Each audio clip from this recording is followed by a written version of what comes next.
Shanti. I forgot to mention, we have placed some material in the description box of the previous session on who am I. So if you would like to read something on who am I, please, you can read in the description. You can access the description box of the previous video. Okay, it has the material. So basically, make a rule. I know you are listening this while walking or doing some light activity, but still, take out some time where you can sit and study. Okay, ideally, we should give 1 hour every day if I want to have a peace constantly. Okay, if I feel I cannot give as a result, okay, don't blame on anyone for having a bad day. Okay, we have to put effort, and right, we have to put an effort in order to get results. So 1 hour every day, you can use that 1 hour, half hour, maybe while walking, you're listening. Half hour, you should sit and really study the slides and read about it. Okay, and any questions that arises, you can contact us, set up the session, and you can just clear it. Okay, make sure when you contact, I forgot to tell you, when you contact, make sure you contact with this subject of Serene Light 108. Okay, so the appropriate person can assist you. Right? Okay, so let's move further. In this session, we are going to learn, okay, about 3 faculties of the soul. Basically, we are going to learn how the soul operates the body. Why is it important to know? Because every single day, I have to basically guide the body, right, to do the right things.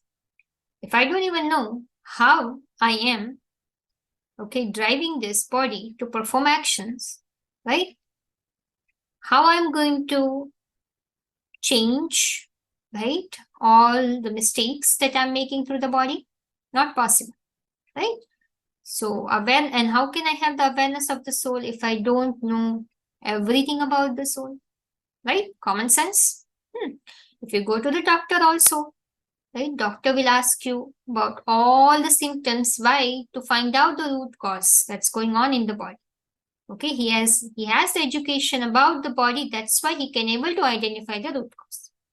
If we don't have education about ourselves, okay, we are just going to focus on symptoms. I'm stressed, I'm worried, I'm not able to do this, not able to do that, I'm feeling lazy, I'm feeling angry, irritated.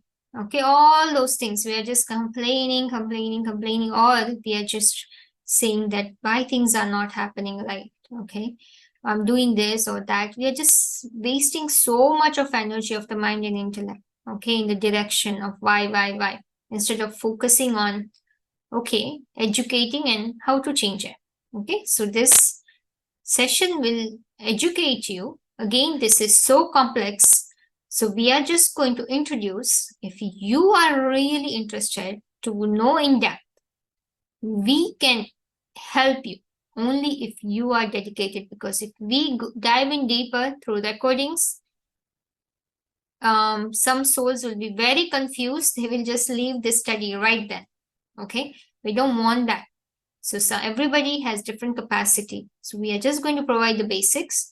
If you are the souls, or if you want to dive in deeper, and it's good. If more you dive in deeper, more your intellect is settled, your mind is controlled. Please remember that formula. If you have the truth imbibed in the intellect, know everything about yourself in the right way, accordingly, okay, your mind will be in control. Accordingly, you will have effect in the mind. Okay, so that's why if you are ready, please, you have a help, you can take the help. Okay, don't wait for the last moment, because at that time nothing can happen. All right, let's move further. So we are going to talk about the functionality of these 3 faculties. Okay, first of all, what is the proof that this mind is part of the soul, intellect is part of the soul? All right, so one of the proofs, in the logical sense, you can understand, and also with the support of Bhagavad Gita sloks, which again you have to go into the Bhagavad Gita slok section, okay? Because we really don't want to distract some souls who have no knowledge about Bhagavad Gita. Okay, we don't want to really make them feel that, oh, I don't know about this. Okay, so in some places we are just going to highlight it in depth. You can just look at all the references supporting this explanation. Okay, as a proof, if you would like. So mind, intellect, sanskar. So in a logical way, by how mind is part of the soul. Okay, it's very common sense actually. Okay, just imagining somebody, a dead body, somebody who died. Imagine a dead body, and don't think about your relative. If you're not comfortable, just think about just overall any dead body. Okay, so the dead body.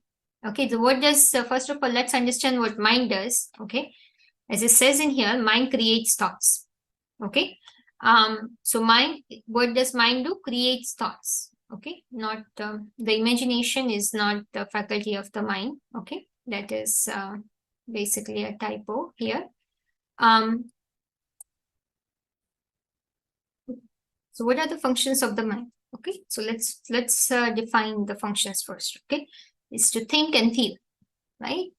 Right now, if you are thinking means having emotions. When you think, it will bring some sort of emotions, feelings, right? So that is the function of the mind. So now come back to the dead body. Okay, the dead body, can the dead body think? Okay, mind is the one that takes the pleasure, okay, of the things from outside. All right, thinks about it, takes the pleasure. We can have the pleasure through the feelings only, right? And taking the pleasure by having the feelings, enjoying the feelings, right? Or hating the feelings, whatever. But you're taking pleasure. One is positive pleasure, one is negative pleasure. Okay, so pleasure is taken. Okay, so even if you know the person who is dead have likes ice cream very much. Okay, every time that person had ice cream, he would react. Okay, he would express some feelings. Basically, your feelings can be visualized, right? Express through the expressions too.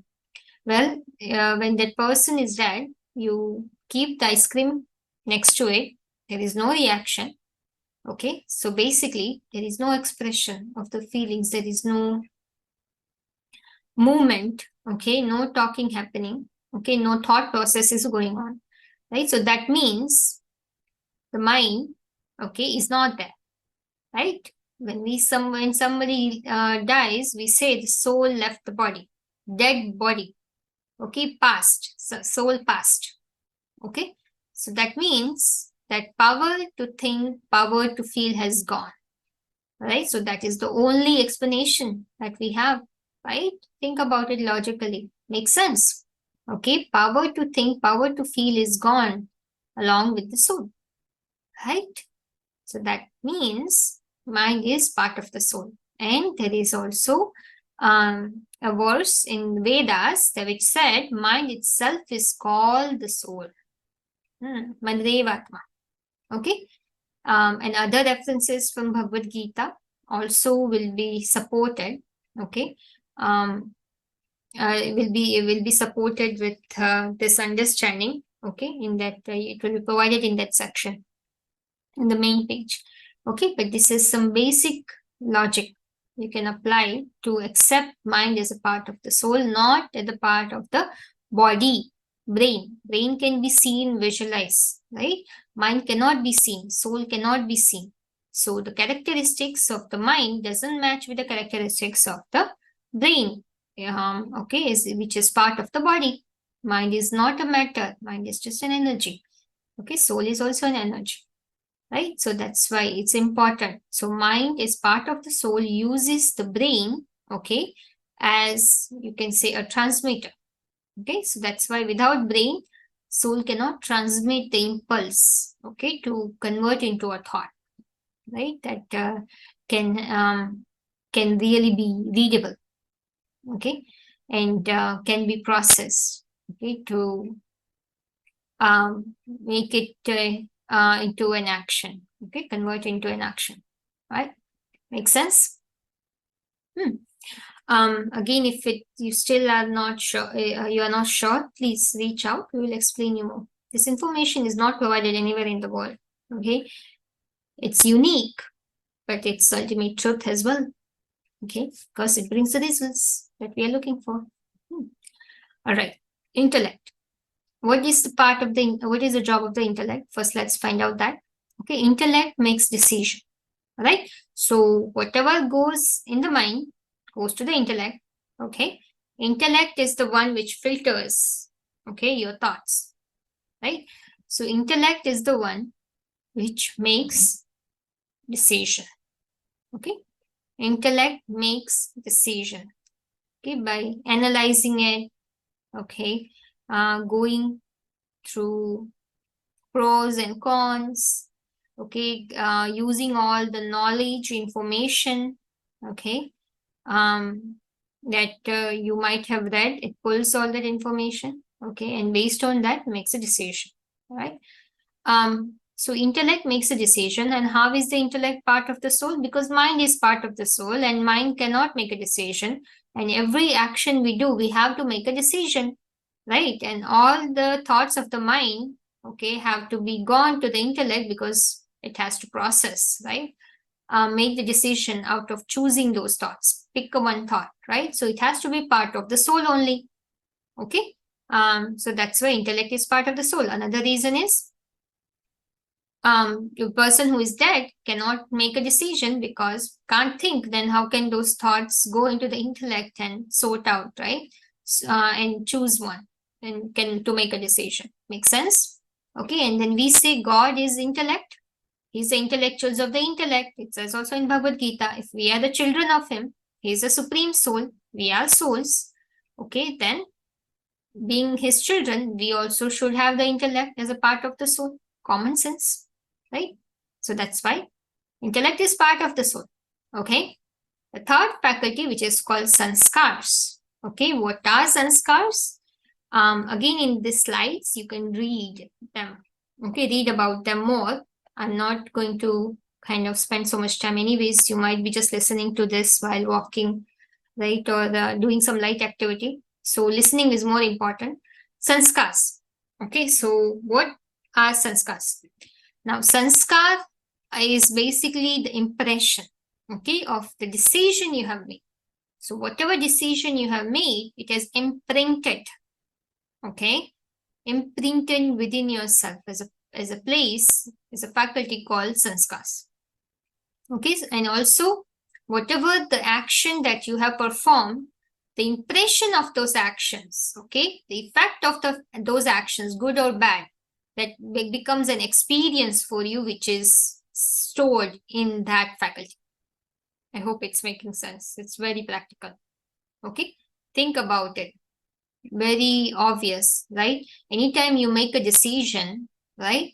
Next time when you see, when you face a similar situation, you are going to remember, right? You made a decision. So how would you remember it if you would not have stored, right, the impression of the decision in the soul, right? Another thing, that if I have done some action, if I cooked something and somebody have commented nicely, I will remember that comment, that experience. Okay, like receiving the feedback, the effect of the action that I have performed of cooking, the effect of it, receiving the very good comment, giving me a good feeling. I will have it stored in it. So next time when that person tell me something, talk to me in a rude way or comment something on my food, which I have prepared the same way, and he says, oh, it's not good, then I will recollect that memory, right? That, oh, and then I will tell them, you are the one who told last time that it is good. Now you are saying it's not good, right? So that means that impression was told at the first time, right? Makes sense? Okay. Again, in order to understand this, we have to have conversation. It's so deep. Okay, but still, I will use one example, one more example to explain how these three things work together. But right now, we're focusing on basically receiving that confirmation that, okay, the sanskar is part of the soul. So that's why I'm kind of first explaining what sanskar is. Now, how sanskar is part of the soul, it's obvious, right? without making decision, performing actions, I would not have any experiences at all, right? So the dead person cannot have any experiences if the mind and intellect is not working, right? So obviously it has part of the soul, and especially in Sanatan Dharam, we know people say, oh, look, bad thing is happening to you because you are carrying that bad impression, bad karma, bad sanskars from the previous birth. We know that. Okay. So it's very, very important to understand that. So sanskars, which is because it's a part of the soul is immortal, imperishable, eternal. Okay, and then also it has included as a part of reference in Bhagavad Gita as well, chapter 15, slok 8, which is a clear reference. It has a very beautiful example. Okay, just like the fragrance. Okay, the air and wind takes the fragrance. Okay, of the flower from the place of the flowers. Okay, similarly, soul, okay, takes the sanskars in form of a fragrance, okay, of basically the impression of the previous birth. Along with it, when soul changes the body and takes a new body. Okay, so very, very clear, right, that now soul is also part of the soul as well. Sanskars are also part of the soul. Okay, so these three faculties are part of the soul. Okay, they have defined it here.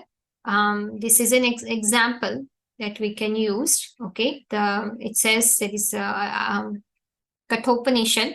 Okay, there is this verse which talks about the relationship between these three. Atmanam rathim vidhi, sharidam rathamevacha.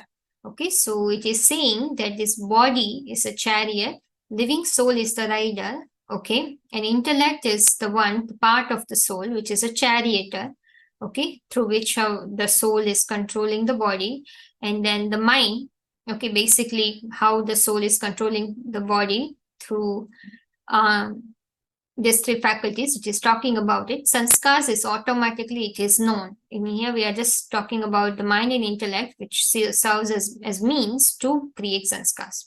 Okay, so this is the scenario. It is shown, like, imagine, okay, you are rider, but how are you riding it? You're using your intellect, okay, to control, basically, okay, the mind, okay, to be bridle, which is bridle that to be mind to be the bridle that reins the horses. Okay, so what are the horses? Are your senses. Okay, so you can see how the senses first are connected to the mind, and how the mind is connected to the intellect. Okay, so this is what it's showing, the relationship between the intellect, mind, and senses. Okay, so we can see from here that if the intellect is powerful, I can easily control the mind. Okay, and through that, I can easily control my senses. But if the intellect is not powerful, I cannot control the mind. That's why I was emphasizing, right? Imbibing the truth helps us have the realization, have the feeling of the soul in the mind.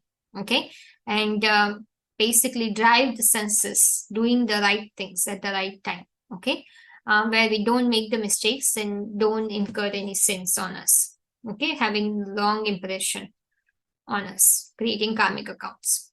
All right, I hope it is making little sense. Again, get the essence, and then when we talk about it, I can explain you more.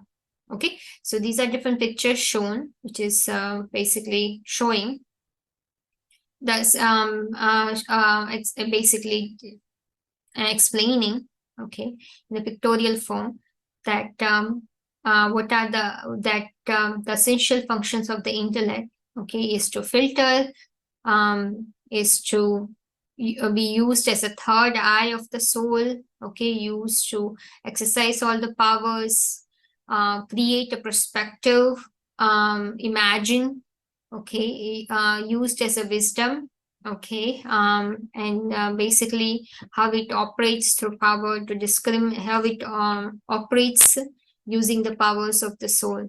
Okay, power to discriminate, power to judge. It is also used as a magnifying glass.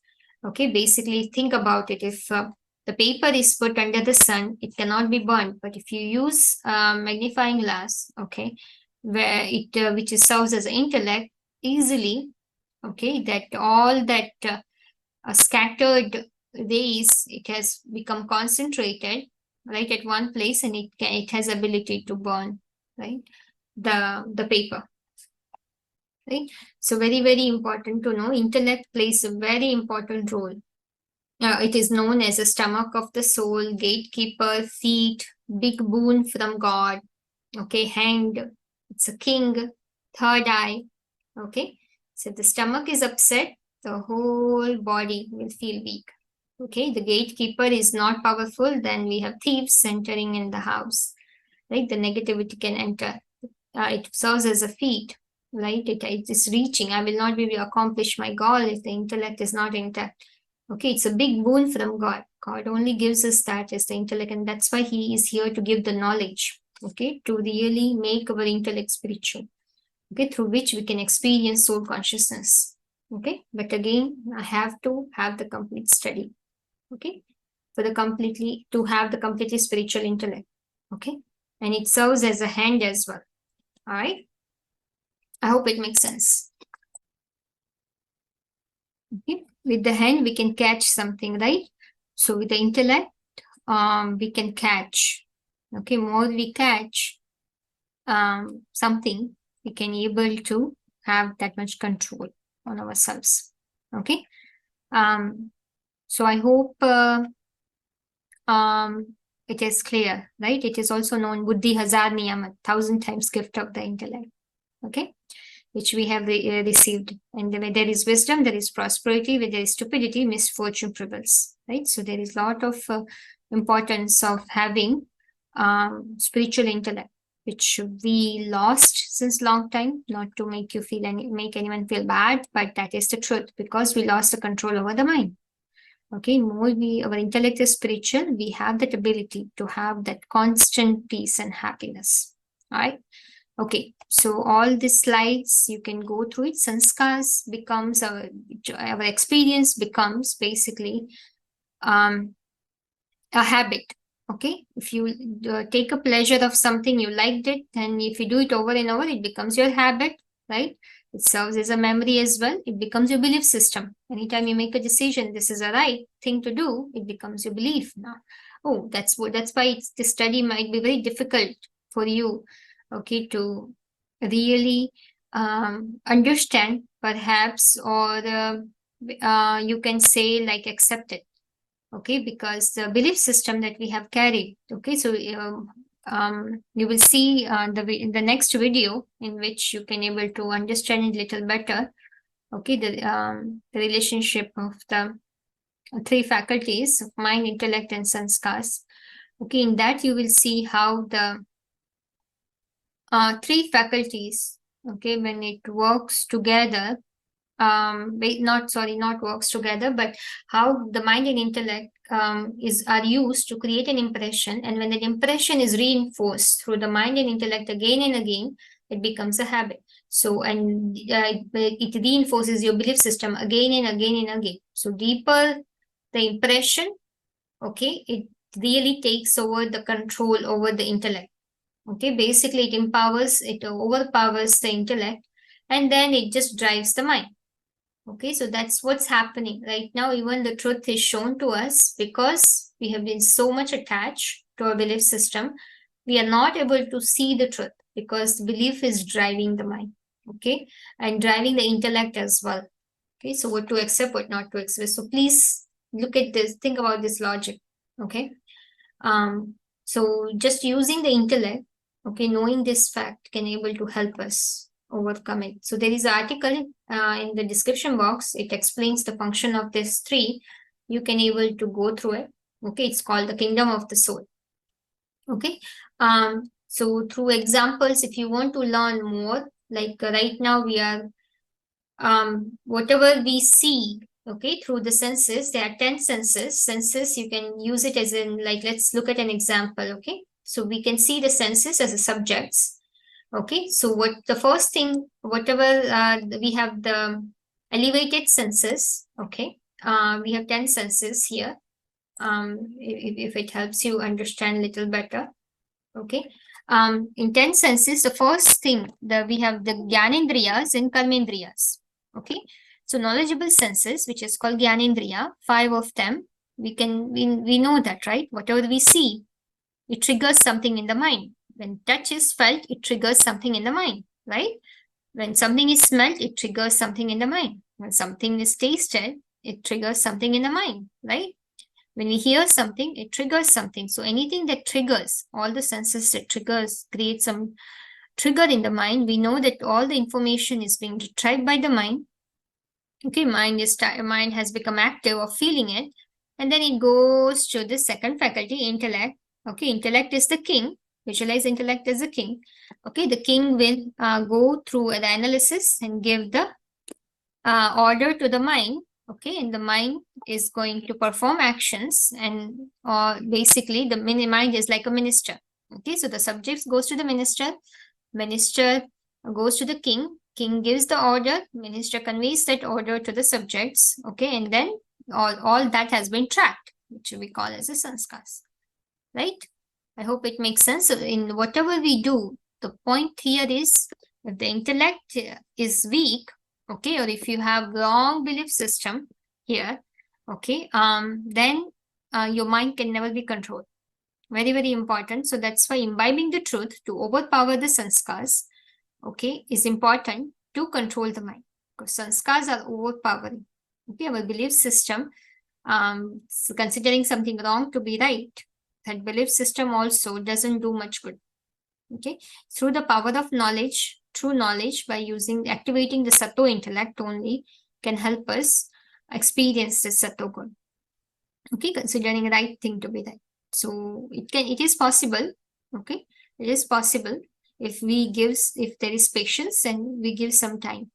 Okay, we dedicate some time to reflect on the information and also practice soul consciousness. Okay, that we will talk about it, okay, in our future session. Okay, but the sanskars are carried from one birth to another birth, which also we'll come to know. Many people don't believe in rebirth, but there are proofs. If you're ready to understand based on proofs, well, you can still continue the study. Okay, so sanskars, basically we accumulate everything and we carry it, okay, with us. So whatever the impression we carry, that impression creates or accounts of sins or charity, and that's what we take in the next birth. Accordingly, it is decided quality of life we will have. Okay, if you want to know more, of course, let's talk about it. Okay, so right now, we are so much operating from our Rajo and Tamu Guna Sanskaars. Okay, right now. So very, very important. You can go through this PDF. Okay, and there is a link here to listen to the example. I will have it also next to this video, that one of the example, but you still will need to go through the PDF if you want to just have the basic idea. Okay. So right now it's very, very important to just take one point, if nothing else. If I want to bring the transformation within myself, it requires a spiritual perspective based on spiritual information. Okay, soul conscious practice based on that, and the transformation of my sanskars, or you can say burning of my sanskars through connection with God. All right, cleaning up the sanskars. That is the only way. Intellect can overpower you, but sanskar will not let intellect to be clean. Okay, so by creating new belief system, the old one cannot be wiped off. It has to be wiped off through power of you. All right. So that's why meditation has two-step process: considering yourself as a soul and remembering God. Okay. I hope that is clear. Don't want to make you more confused. Okay. Through discussion, it will be easier. Okay. Again, if you contact, please don't forget. Okay. Setting light 108 in the subject line. All right. That's all. Okay. For today's session, we have. So next is we'll talk about our journey. Okay. Also, we will talk about some simple steps for meditation. For meditation, yes, it is. I cannot able to present everything through in one video. Okay, interaction have to be there. But I will give you some tips But that is not, it's only step 1. Remember that. Okay. You still have to complete the study to understand step 2, and then you have to continue with part 2 of Rajayoga to have it that as experience. I was able to think of this reference, okay, especially for those who are from different body conscious religious background. Um, so this slide, in this slide, as you can see, right, soul is referred as spirit, okay, ruha, okay, in Islam, spirit in Christianity, okay, but I know the idea of spirit in their religion is completely different than what we are identifying here. Okay. So spirit in here, we are just identifying as consciousness. Okay. Buddhists even, it says, believe in no soul, self, but they called it avajya. Okay. Which is inexpressible self. Okay. Or consciousness, which is same as mind and intellect. Okay. So Islam, Christianity, and Buddhism also mention on soul as the self. Okay. It says, right, in Bible, do not be afraid of those who kill the body but cannot kill the soul. Okay. So in here, we can see, okay, that we have the reference as well. The soul means the self. Okay. And then we just defined as a whole, it is made up of 3 subtle powers of mind, intellect, sanskaars. Okay. I hope it helps. Okay. Best wishes. Om Shanti.